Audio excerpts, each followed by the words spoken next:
eu gostaria de, rapidamente, nós lembrarmos o propósito de nós estarmos aqui.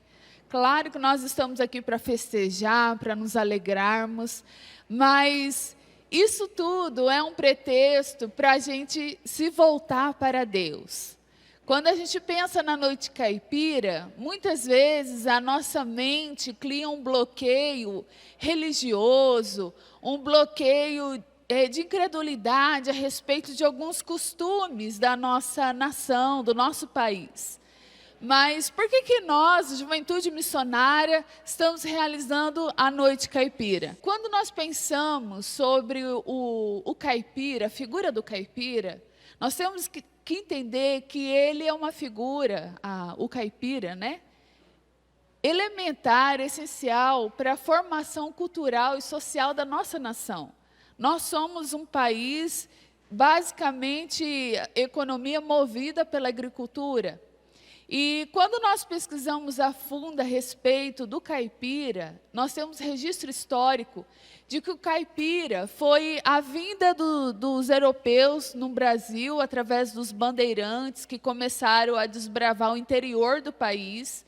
E quando eles vieram para o interior do país, eles tiveram contato com os povos indígenas. E ali eles aprenderam com os povos indígenas a sobrevivência, da subsistência. Muito parecido com os povos indígenas, o povo caipira, eles plantam roça, eles pescam, eles caçam, eles mesmos fazem as suas moradias, porque aprenderam isso com os povos indígenas. Se você quiser pesquisar mais a fundo sobre isso, lá no portal educacional tem lá um artigo muito bacana a respeito disso, falando sobre a constituição histórica da figura do caipira para a cultura brasileira. E como nós somos brasileiros e nós somos de um estado do interior do país, né?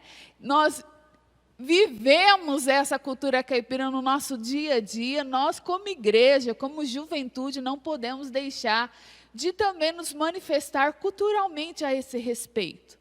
Mas o que a Bíblia diz sobre isso, sobre essa celebração, sobre essa comemoração a respeito da colheita, dos frutos da estação, das comidas da estação? Eu quero convidar você que está com o seu celular aí, se você quiser acessar a sua Bíblia aí, o seu aplicativo da Bíblia, no livro de Deuteronômio, capítulo 16, nós vamos ler do verso 9 ao 11. Vamos ver o que a Bíblia diz a esse respeito da colheita. Da onde que veio essa celebração da colheita? Diz assim, Deuteronômio 16, do verso 9 ao 11. Eu vou ler aqui com vocês no telão, porque às vezes a nossa versão pode ser diferente. Então, o verso 9 diz assim: contem 7 semanas a partir do dia em que começarem a colheita de cereais. Então, celebrem a festa da colheita em homenagem ao Senhor seu Deus. Levem uma oferta voluntária proporcional às bênçãos que receberam dele. Será um tempo de celebração diante do Senhor, seu Deus, no lugar que ele escolher para a habitação do seu nome. Celebre com seus filhos e filhas, com seus servos e servas, com os levitas das suas cidades e com os estrangeiros, órfãos e viúvas que vivem entre vocês. Olha só esse texto. Esse texto é uma ordem divina para que o povo de Israel, no primeiro dia que eles começassem a colheita, contassem então 7 semanas e fizessem então essa festa da colheita. A primeira colheita, o primeiro dia da colheita era a festa das primícias. E no final da colheita tinha outra festa, instituída por Deus. Se você contar 7 semanas, vai dar 50 dias. Nós vemos no Antigo Testamento essa festa das semanas, que nós acabamos de ler aí em Deuteronômio 16. Mas você conhece no Novo Testamento como festa do Pentecostes. Quem já ouviu falar em Pentecoste? que aconteceu no Pentecoste? Algo que marcou o povo cristão. O que aconteceu no Pentecoste? A vinda do Espírito Santo sobre a igreja. Olha só, a comunidade povo de Israel estava celebrando uma festa dessa como a nossa, como nação, quando o Espírito Santo de Deus veio sobre os primeiros cristãos. O que isso nos ensina? Primeiro, é da vontade de Deus em que nós celebremos a alegria da colheita, de termos a provisão por aquilo que nós se dedicamos. Muito mais ainda na nossa cidade, onde que a economia basicamente é em cima da agricultura, no nosso estado, no nosso país em geral. Mas não só isso.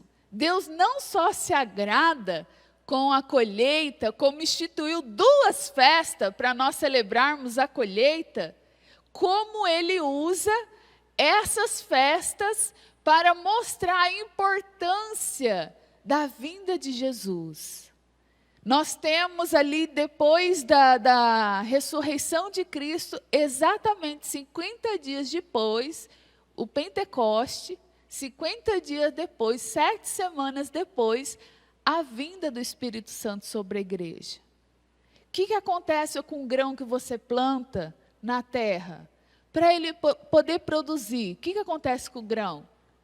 Ele morre, para que ele germine e dê fruto. O que Deus estava ensinando através do princípio das festas das colheitas para o povo de Israel? Que a fonte de vida viria até nós, e ele seria sepultado, ele iria morrer, mas a vida iria prevalecer, e ele ressuscitou, e através da ressurreição de Cristo, nós hoje frutificamos. O Pentecoste vindo, marcando ali a vinda do Espírito Santo, a primícia do povo de Deus que recebeu o Espírito Santo. É uma festa santa. É uma festa que o Senhor se agrada. Agora, o inimigo quer deturpar aquilo que Deus fez, Deus instituiu. Agora, se as pessoas deturpam, usam por motivos errados, usam como desculpa para fugir para vícios que detonam a família, que detonam casamento, que detonam a integridade da cultura, porque Deus instituiu a cultura. Aí quem está errado é o inimigo, não nós em celebrarmos aquilo que Deus fez. A gente planta, e quando a gente planta, a gente não ora para que venha a chuva? Quantas vezes aqui no culto a gente já orou, Senhor, nós precisamos de chuva, para o pessoal colher. Quantas vezes a gente ora, Senhor, não deixa vir geada antes da colheita. E aí vem a colheita, a gente não celebra, a gente não agradece a Deus. Então é por isso que nós estamos reunidos hoje aqui como Juventude Missionária, porque nós também estamos na responsabilidade, na missão de resgatar os valores culturais da nossa sociedade e mostrar, apontar para o verdadeiro Deus. Não é um Deus pagão, não é um Deus inventado por homens, mas o verdadeiro Deus que dá a colheita, que manda chuva sobre a terra, que nos capacita a viver nessa alegria. E essa alegria que nós estamos hoje aqui, não é uma alegria baseada em álcool, não é uma alegria baseada em nicotina, não é uma alegria baseada em pegação, é uma alegria do Espírito Santo, do Pentecoste, da vinda do Espírito Santo sobre o nosso coração, amém? É por isso que a alegria está no coração daquele que tem Jesus, amém?